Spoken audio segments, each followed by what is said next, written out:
নমস্কাৰ। বিদ্যালয় কৰ্তৃপক্ষৰ তৰফৰ পৰা সকলোকে জনাইছোঁ সশ্ৰদ্ধ প্ৰণিপাত আৰু সেৱা। আহকচোন আমি আগবাঢ়ি যাওঁ নাগালেণ্ড সীমান্তৱৰ্তী অঞ্চলত অৱস্থিত এশঘৰীয়া নাৰ্জানখানা প্ৰাথমিক বিদ্যালয়ৰ সৃষ্টিৰ আঁৰৰ মূল কাহিনীলৈ।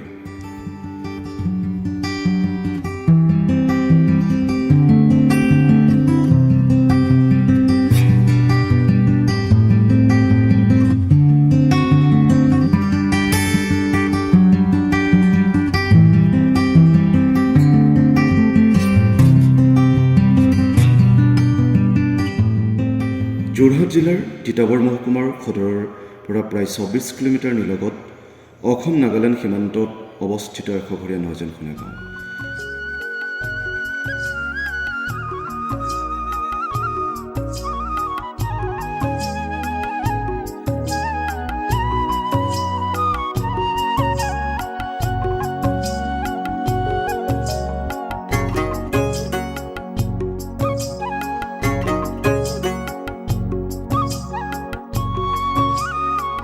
ব্ৰহ্মপুত্ৰৰ গৰাখহনীয়াৰ কবলৰ পৰা ককিলা বৰখুব গাঁৱৰ বাসিন্দাসকলক ১৯৭২ চনত চৰকাৰে পুনৰ সংস্থাপন কৰে এই সীমামূৰীয়া অঞ্চলত। হাবি ভাঙি বাসোপযোগী কৰি তোলাৰ সময়ত জীৱন আৰু জীৱিকাৰ মহাসংগ্ৰামৰ কালছোৱাতে কেইগৰাকীমান দূৰদৰ্শী ব্যক্তিৰ মনত উদ্ৰেক তোলে শিক্ষাৰ প্ৰসাৰ আৰু প্ৰচাৰৰ দৰে এক যুগান্তকাৰী চিন্তাই। অংকুৰিত হ'ল বিদ্যালয় প্ৰতিষ্ঠাৰ কথা। ১৯৮০ চনত নগা পাহাৰৰ পৰা বাঁহ কাঠ আনি আৰম্ভ হ'ল বিদ্যালয় গৃহ নিৰ্মাণৰ প্ৰক্ৰিয়া আৰু নাম থলে এশঘৰীয়া নাৰ্জানখানা প্ৰাথমিক বিদ্যালয়। বিদ্যালয়খনৰ নিচেই কাষতেই প্ৰাণ পাই উঠিলে জাতি বৰ্ণ নিৰ্বিশেষে সম্প্ৰীতি বজাই ৰখা শংকৰী কৃষ্টিৰ প্ৰাণকেন্দ্ৰস্বৰূপ এশঘৰীয়া নাৰ্জানখানা গাঁৱৰ বৰনামঘৰ ভাগে।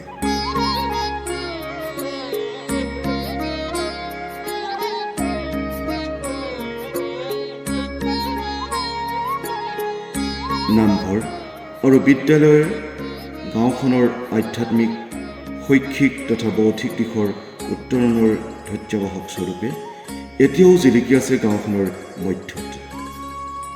বিদ্যালয়খনৰ পূব দিশত আছে হিমাদ্ৰী সদৃশ নগা পাহাৰ, পশ্চিমে প্ৰায় ১ কিলোমিটাৰ দূৰত্বত শোভাবৰ্ধন কৰিছে অৰুণোদয় মধ্য ইংৰাজী বিদ্যালয়।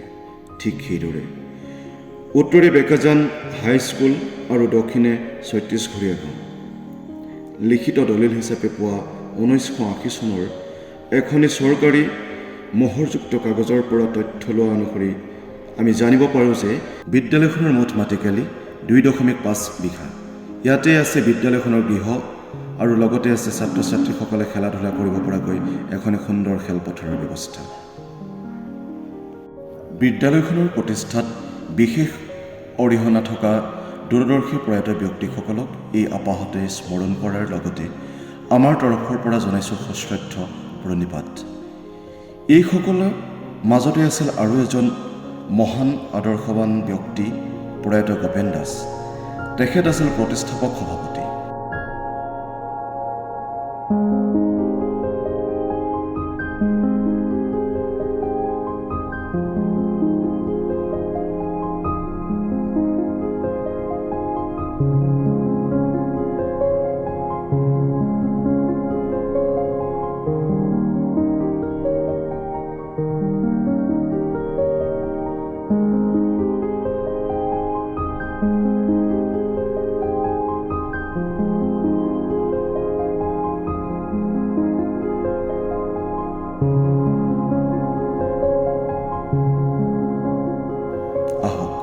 আগবাঢ়ি যাওঁ আমি প্ৰতিষ্ঠাপক প্ৰধান শিক্ষক তথা সেই সময়ৰ একমাত্ৰ শিক্ষাগুৰু প্ৰবীণ দাসদেৱৰ ত্যাগ আৰু অধ্যৱসায় গুণৰ কথালৈ। তেখেতৰ অপৰিসীম কষ্ট আৰু ত্যাগ স্বীকাৰৰ ফলস্বৰূপে সুদীৰ্ঘ প্ৰায় ৩০ বছৰ কাল এজনীয়া শিক্ষক হৈয়ে পাঠদান কৰি আহিছিল আৰু বিদ্যালয়খনৰ গৌৰৱ অক্ষুণ্ণ ৰাখিবলৈ সদায় প্ৰস্তুত হৈ আছিল। আমি তেখেতক এই মঞ্চৰ পৰাই সেই ত্যাগ আৰু কষ্টৰ যি বিনিময়, সেই বিনিময়ৰ বাবে সশ্ৰদ্ধ পুনৰবাৰ প্ৰণাম আৰু সেৱা যাচিছোঁ। এতিয়া আহোঁ আমি বিদ্যালয়খনৰ থকা বিশেষ সা সুবিধাসমূহৰ বিষয়ে। বিদ্যালয়খনৰ প্ৰধান সুবিধা হৈছে প্ৰত্যেকজন শিক্ষাগুৰুৱে আমাৰ নিৰ্দিষ্ট প্ৰশিক্ষণপ্ৰাপ্ত আৰু বিভিন্ন বিষয়ত অৰ্হতা সম্পন্ন, শৈক্ষিক দিশৰ লগতে সহবিদ্যায়তনিক দিশতো আমাৰ বিদ্যালয়ৰ প্ৰায় সকল শিক্ষকেই বিশেষ দিশত অৰ্হতাপূৰ্ণ ব্যক্তি। বিদ্যালয়খনত আছে বিশুদ্ধ খোৱা পানীৰ ব্যৱস্থা। পূৰ্বতে পকা কুঁৱা থকাৰ উপৰিও বিভাগীয় আঁচনি জল জীৱন মিছনৰ অধীনত নিৰ্মাণ কৰা ছামাৰচাবলৰ ব্যৱস্থাই এই ক্ষেত্ৰত আৰু এখোজ আগবাঢ়ি যোৱাত সহায় কৰে।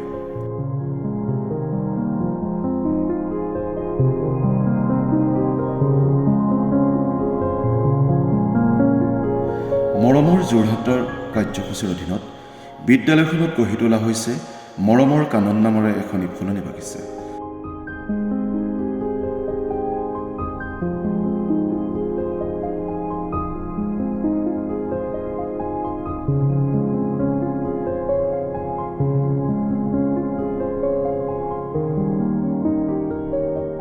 আৰু লগতে সংযোজন হৈ আছে এখনি পাচলি বাগিচা আৰু বিদ্যালয়ৰ ছাত্ৰ ছাত্ৰীসকলৰ বিভিন্ন সময়ত প্ৰয়োজন হ'ব পৰাকৈ ব্যৱস্থা কৰা হৈছে এখন কলৰ বাগান।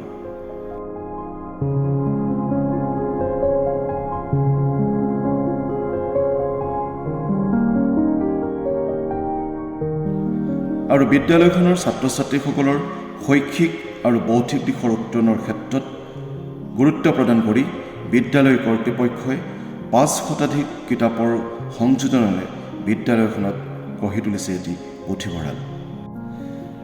বিদ্যালয়খনৰ এজনীয়া শিক্ষকৰ যি অৱস্থা, সেই অৱস্থা দূৰ কৰিবলৈ বিভাগীয় কাৰ্যালয়ৰ তৰফৰ পৰা নিৰ্দেশনা অনুসৰি 30/5/2007 তাৰিখে বিদ্যালয়ৰ সহকাৰী শিক্ষক হিচাপে যোগদান কৰে বৰ্তমানৰ প্ৰধান শিক্ষক দেৱজিৎ দাসদেৱে। কৃষ্টিৰ পথাৰত সৃষ্টিৰ জোৱাৰ তোলাৰ মনোভাৱেৰে কাম কৰিবলৈ এক নতুন চিন্তাৰ পাতনি মেলে। গ্ৰীষ্মকালীন শিবিৰৰ জৰিয়তে ছাত্ৰ ছাত্ৰীসকলৰ সৰ্বাংগীন বিকাশ কৰাৰ এক নতুন প্ৰয়াস কৰি যুগান্তকাৰী চিন্তাৰ জৰিয়তে আগবাঢ়ি যায় বিদ্যালয় পৰিচালনা সমিতি, মাতৃগোট আৰু স্থানীয় ৰাইজৰ সহযোগত।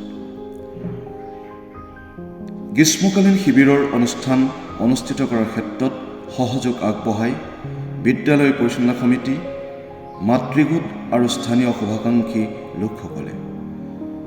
গৰমৰ বন্ধৰ সময়ছোৱাত অনুষ্ঠিত কৰা হয় বিস্তীৰ্ণ কাৰ্যসূচীৰে প্ৰথমটো গ্ৰীষ্মকালীন শিবিৰ 2017 বৰ্ষত।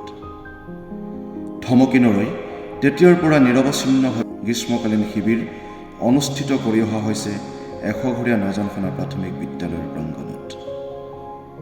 গ্ৰীষ্মকালীন শিবিৰৰ বিষয়ে আৰু জনাৰ আগতে আহকচোন জানি লওঁ বিদ্যালয়খনত আৰু কি অনুষ্ঠান হৈ আছে বিভিন্ন সময়ত বিভিন্নজনৰ সহযোগত। বিদ্যালয় কৰ্তৃপক্ষৰ তত্ত্বাৱধানত বিদ্যালয়খনত প্ৰচলন হৈ আহিছে গুৰু প্ৰণাম অনুষ্ঠান।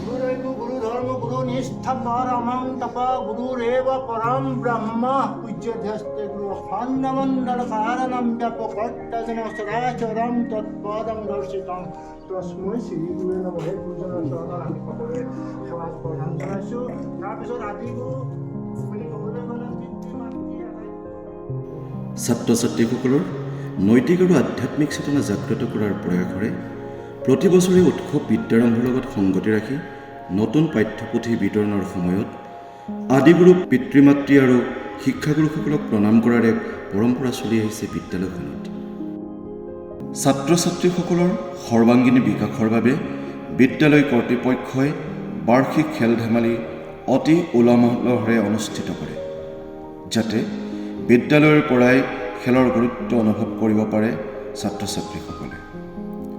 শাৰীৰিক স্বাস্থ্য ভালদৰে ৰখাটোত যে খেল ধেমালিৰ গুৰুত্ব অপৰিসীম, সেই কথাও বিদ্যালয়খনৰ ছাত্ৰ ছাত্ৰীক জ্ঞাত কৰাৰ উদ্দেশ্যৰে প্ৰতি বছৰে বিদ্যালয় সপ্তাহ অনুষ্ঠিত কৰা হয়।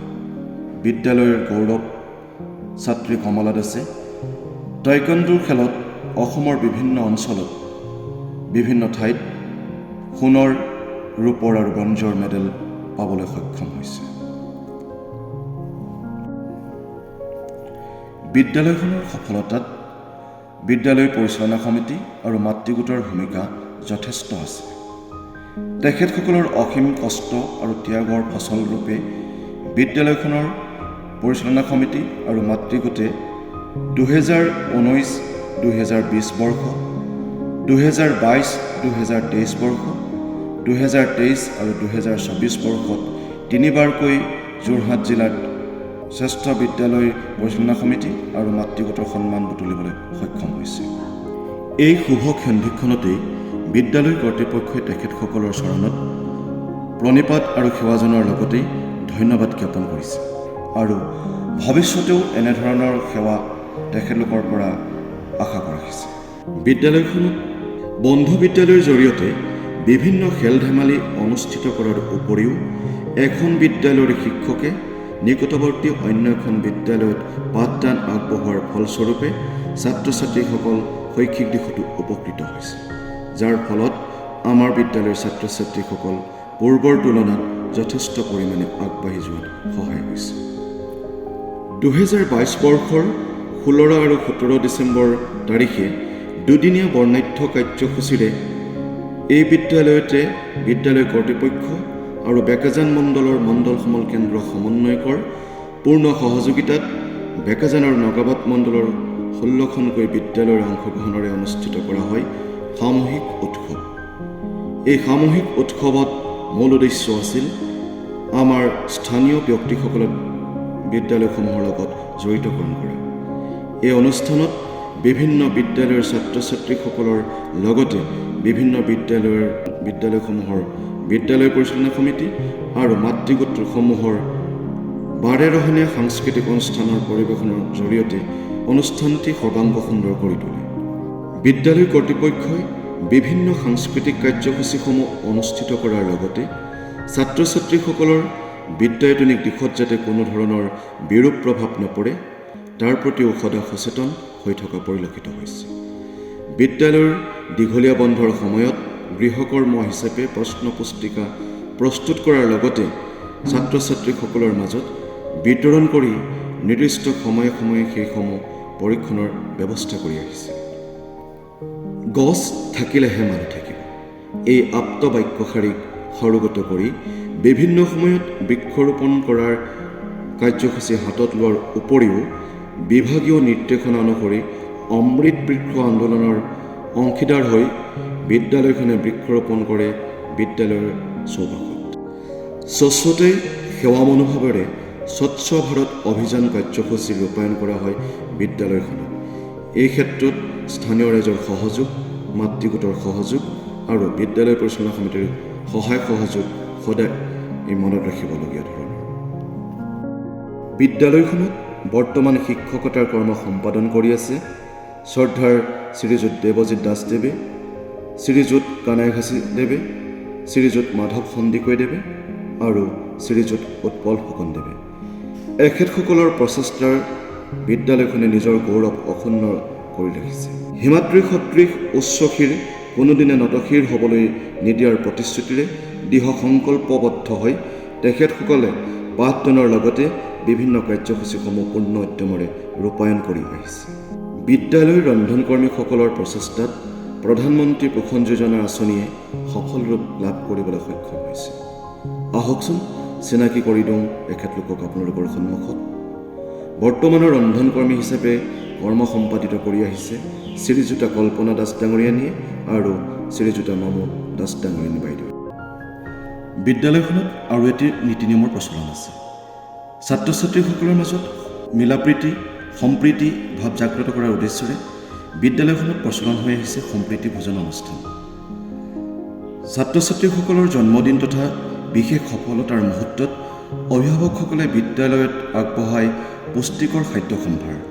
সকলো ছাত্ৰ ছাত্ৰী মিলি একাকাৰ হৈ গ্ৰহণ কৰে এই আহাৰ। সম্প্ৰীতি ভোজনৰ প্ৰচলনৰ মূল উদ্দেশ্যই হ'ল ছাত্ৰ ছাত্ৰীসকলৰ মাজত মিলাপ্ৰীতি বন্ধুত্বসুলভ মনোভাৱৰ গঢ়ি তোলা। বিদ্যালয়খনৰ কৰ্তৃপক্ষই ছাত্ৰ ছাত্ৰীসকলৰ সৰ্বাংগীন বিকাশৰ বাবে ছাত্ৰ ছাত্ৰীসকলৰ নৈতিক আধ্যাত্মিক তথা শৈক্ষিক বিকাশৰ বাবে বিভিন্ন ধৰণৰ সামাজিক আৰু সাংস্কৃতিক অনুষ্ঠান অনুষ্ঠিত কৰি আহিছে। সামাজিক হিচাপ পৰীক্ষণ গোট কোনো এক সামাজিক অনুষ্ঠানৰ বাবে খুবেই গুৰুত্বপূৰ্ণ। আমাৰ বিদ্যালয়ো ইয়াৰ পৰা বিৰত নহয়। শ্ৰীযুত ভাৰতী দাস ডাঙৰীয়ানীয়ে সামাজিক হিচাপ পৰীক্ষণ গোটৰ সমন্বয়ক হিচাপে কৰ্ম সম্পাদন কৰি বিদ্যালয়ৰ বিভিন্ন দিশৰ হিচাপ নিকাচ চোৱা চিতাৰ কাম সম্পাদন কৰি আহিছে। বিদ্যালয়ৰ প্ৰধান শিক্ষকৰ সৃষ্টিশীল মনোভাৱৰ জৰিয়তে সম্পাদন কৰা বিভিন্ন উদ্ভাৱনীমূলক কাম কাজৰ বাবে তিতাবৰ মহকুমা প্ৰশাসনে 14 ছেপ্টেম্বৰ 2022 তাৰিখে মহকুমাধিপতিৰ কাৰ্যালয়ত সভাকক্ষত বিদ্যালয়ৰ প্ৰধানক বিশেষ পাৰদৰ্শিতা বঁটা প্ৰদান কৰে। ছাত্ৰ ছাত্ৰীসকলৰ লগতে বিদ্যালয়ৰ মান নিৰূপণ কৰিবলৈ অসম চৰকাৰৰ শিক্ষা বিভাগে অনুষ্ঠিত কৰা গুণোৎসৱৰ প্ৰতি বছৰৰ দৰে 2023 বৰ্ষৰটো ভাল ফলাফল দেখাবলৈ সক্ষম হৈছে। বিগত বৰ্ষত 94% নম্বৰেৰে বিদ্যালয়খনে A+ লাভ কৰিবলৈ সক্ষম হৈছে।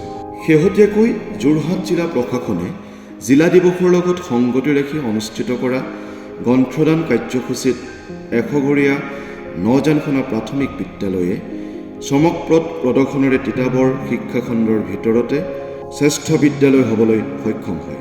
অনুষ্ঠানৰ কাৰ্যসূচী স্বৰূপে এটি শোভাযাত্ৰা উলিওৱাৰ লগতে এখনি মুকলি সভাত গ্ৰন্থৰ উপকাৰিতা শীৰ্ষক আলোচনা চক্ৰ অনুষ্ঠিত হয়।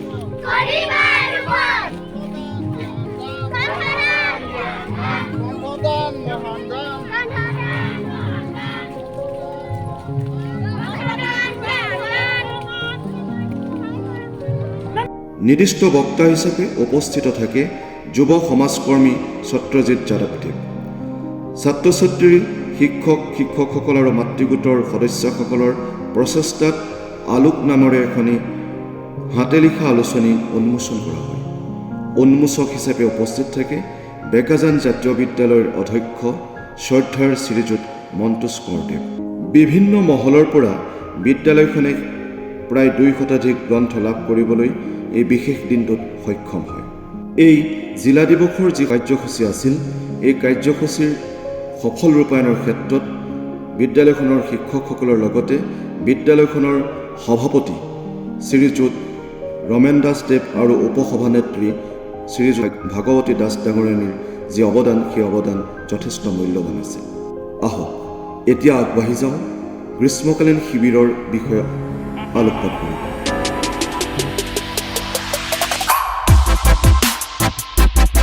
2017 বৰ্ষৰ পৰা নিৰৱচ্ছিন্নভাৱে অনুষ্ঠিত কৰা গ্ৰীষ্মকালীন শিবিৰত এইবাৰ অন্তৰ্ভুক্ত কৰা বিষয়সমূহ হৈছে সৃষ্টিশীল নৃত্য, সত্ৰীয়া নৃত্য, পাঠদান, চিত্ৰকলা, শিল্পকলাৰ লগতে ভাওনাৰ অভিনয় আদি। এই কৰ্মশালাৰ মূল চালিকা শক্তি আমাৰ অতিকৈ মৰমৰ যুৱ প্ৰতিভাসকলক সৈতে পৰিচয় হোৱা হয়। এওঁলোকৰ অদম্য উৎসাহ, ত্যাগ আৰু কষ্টৰ বিনিময়তে আমাৰ সপোনে বাস্তৱ ৰূপ পাইছে। এওঁলোকক ধন্যবাদ জনোৱাৰ লগতে সুস্বাস্থ্য আৰু উজ্জ্বল ভৱিষ্যত কামনা কৰিছোঁ।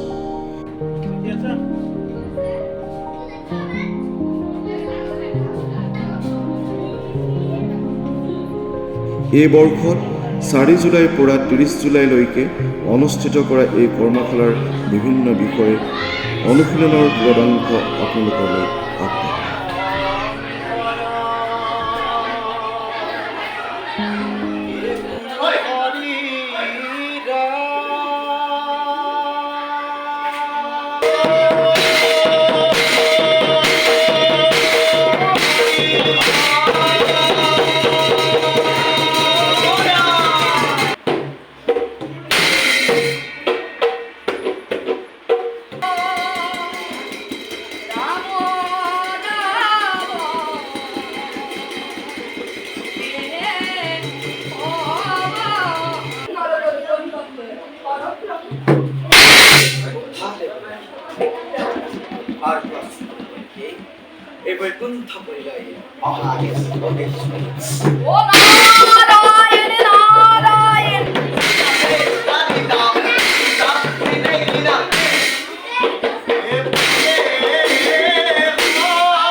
আমাৰ এই সফল যাত্ৰাত বিদ্যালয় পৰিচালনা সমিতি, বিদ্যালয়ৰ মাতৃগোট, স্থানীয় ৰাইজৰ সহযোগিতা আৰু বিদ্যালয়ৰ সহ শিক্ষক শিক্ষয়িত্ৰীসকলৰ যি সহায় সহযোগিতা সঁচাই শলাগ ল'বলগীয়া।